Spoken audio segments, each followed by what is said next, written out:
Welcome to Gaming News, a show where we talk about the latest in gaming. And boy, do we not have some good stuff. As you can tell, well, we're going to be talking about what is game of the decade. And it's quite a doozy because there's a large selection of games out there. But we're also going to be talking about things, as you can tell right here, this breakfast food. And the reason we're going to be talking about this is not because this is actual real breakfast food or hunger or anything, but it is because this was made in-game by, I don't know, these people. They were able to sculpt the best full English breakfast made in Dreams. Now, if you don't know what Dreams is, I believe it's only for PlayStation 4 exclusive, and they were able to do this in-game, which is simply amazing and really stunning. And you can and the reason we're talking about it is because you got to think about what it could actually mean for the game industry of what they're capable of doing. However, we don't really know how many hours, because not really saying how many hours it took them to do this, but possibly it took a lot of hours, a lot of time in order to create this. But with that being said, if they're able to do this within Dreams, what does that mean for the future of gaming? What does that mean for Dreams itself? This is simply amazing, and I thought it should get some attention because I don't think a lot of people are going to be talking about this.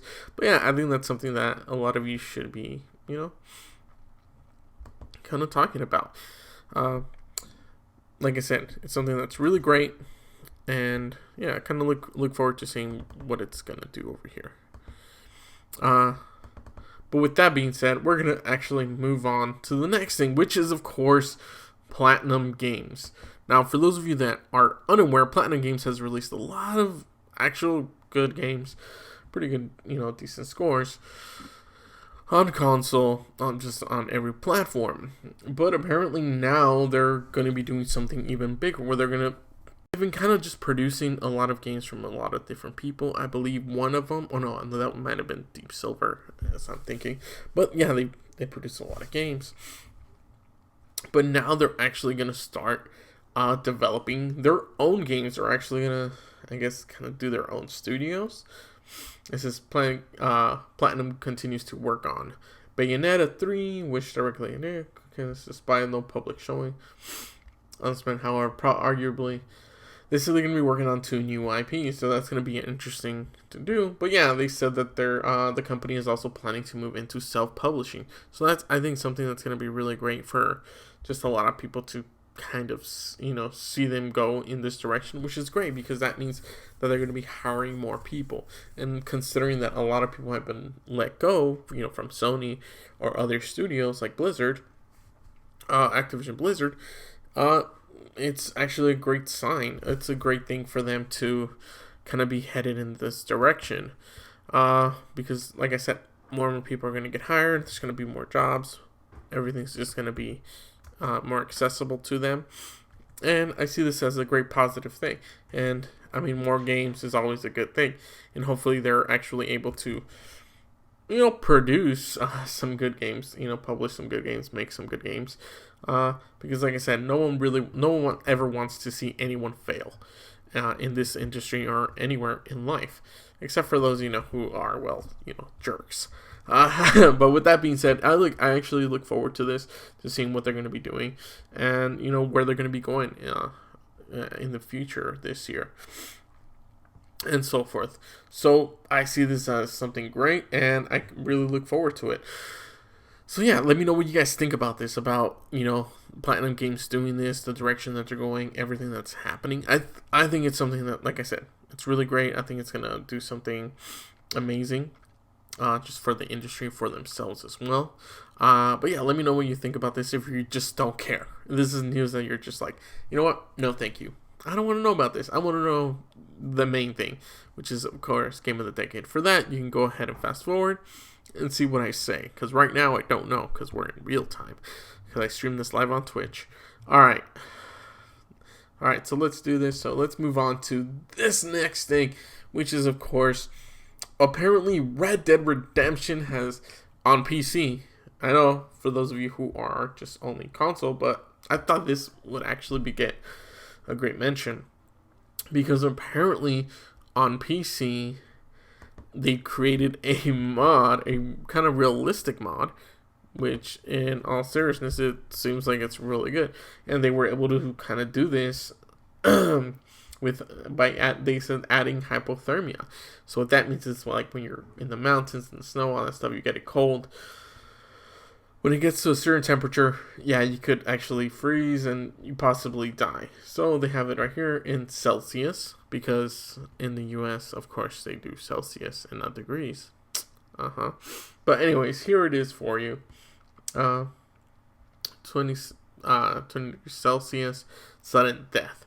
So that's actually something that could be really fun. It'd be interesting to see if, they were able to put like kind of like a sick mod as well to get, Arthur or someone else to get sick, or for something to, like that to happen. But I digress. We're actually, from the looks of it, looks like it's going to be really interesting, gameplay experience.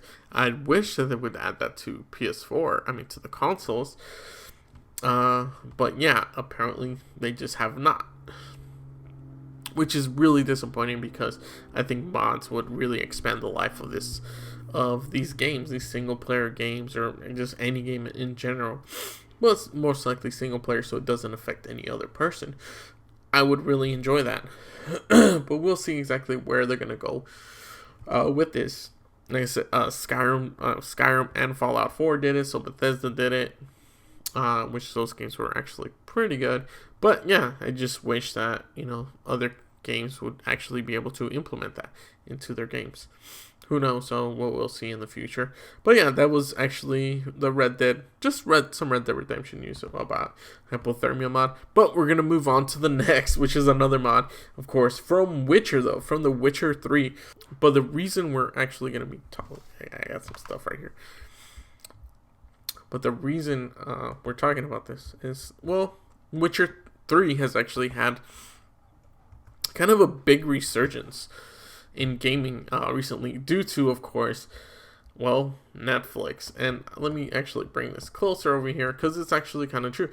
So, if you don't know, Witcher, of course, based on books, written by this guy, who I forget his name at the moment, but, where is he? Yeah.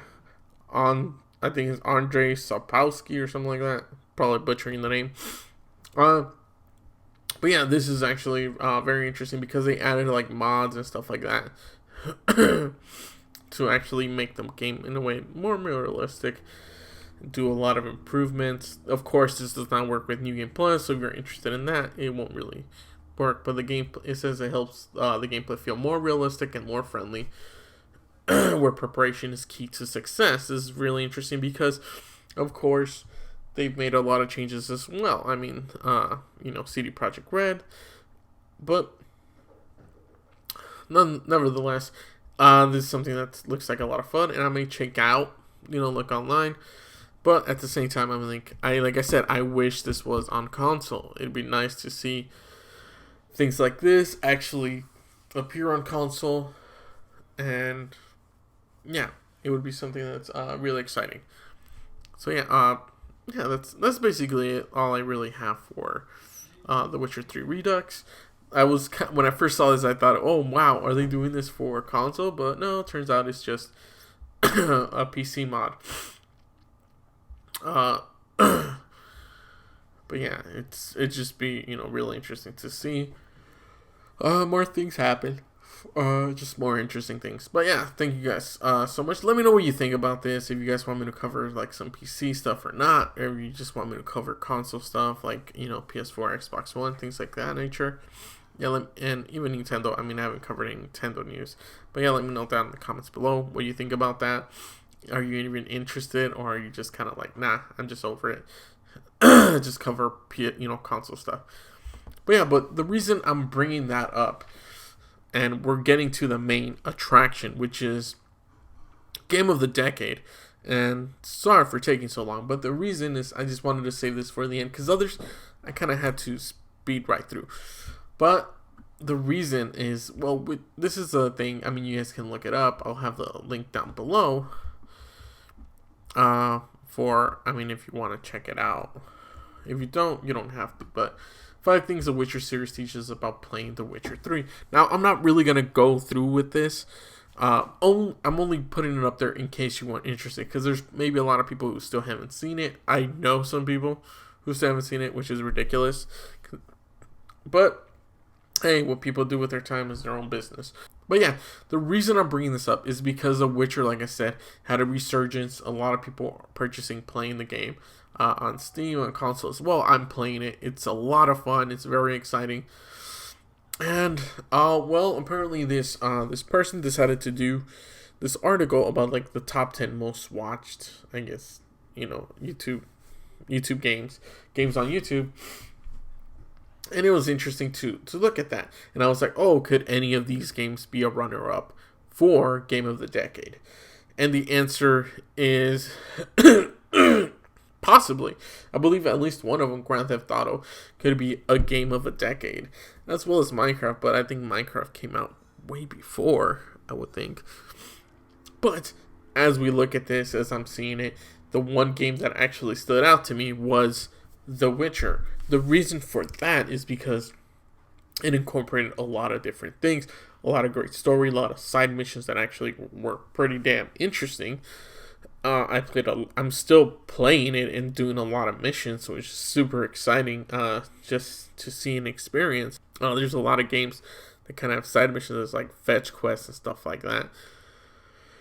And they're kind of disappointing. Even Skyrim, which I believe won Game of the Year, in comparison, just falls flat. I mean, the combat in Witcher plus the storytelling is phenomenal. The graphics as well. And you could make the judgment, but on PC, even Witcher could be even look better than Skyrim. And play better as well.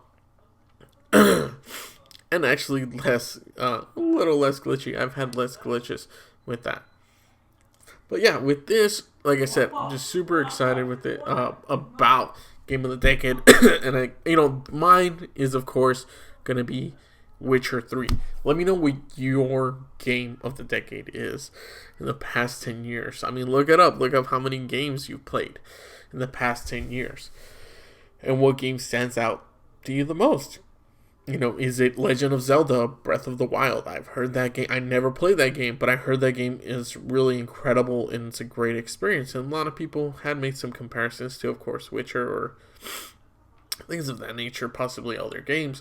Grand Theft Auto was another great title. But at the same time, I think for me, I'm more into just the single player aspect. And even though they had that single player aspect, at the end of the day, just Witcher 3 just had so much more. In a way, it felt like Grand Theft Auto was missing something. Where you could take over territories, things like that, like Grand Theft Auto San Andreas. And, some of the characters felt weak. Whereas in Witcher 3, I believe it was just really strong. So, in your opinion, what do you think? Remember, this is just my opinion. What? Let me know down in the comments below. What do you think is the best Game of the Decade? Or do you have more than one? Because I definitely have a lot of other games that I really enjoyed. That were kind of up there. There was, of course, Red Dead 2, Red Dead Redemption as well. Or did that come out? I think it might have come out within a certain time frame. Grand Theft Auto was up there. A lot of these other games are just not up there, as you can see, like the list. Minecraft, to me, it's okay. I think a lot of people will probably choose that as Game of the Decade, mainly because it just survived for such a long time, and then it's had a huge resurgence as well, especially with PewDiePie playing it. But yeah, let me know, like I said, let me know down in the comments below what you guys think about all of this. And what's your Game of the Decade? What is the one game? It doesn't even have to be a AAA title, honestly. It can be an indie title. It can be whatever you want it to be, mobile or anything. PC, console, Nintendo, Let me know down in the comments below. I really want to know, and I interact with everyone down there. Just constructive criticism. If you don't like this video, let me know why. Why don't you like it, and what improvement would you want me to do? As long as it's constructive criticism, that's perfectly fine. Don't just say, hey, this sucks. Just let me know. So yeah, apparently, I don't know if you can hear my nephew. But yeah, let's get to it. I'm gonna go do some cooking or something. Again, Happy New Year. Thank you guys so much for watching. And I will see you guys on another exciting episode of Gaming News. Until then, take care and keep on gaming. Bye.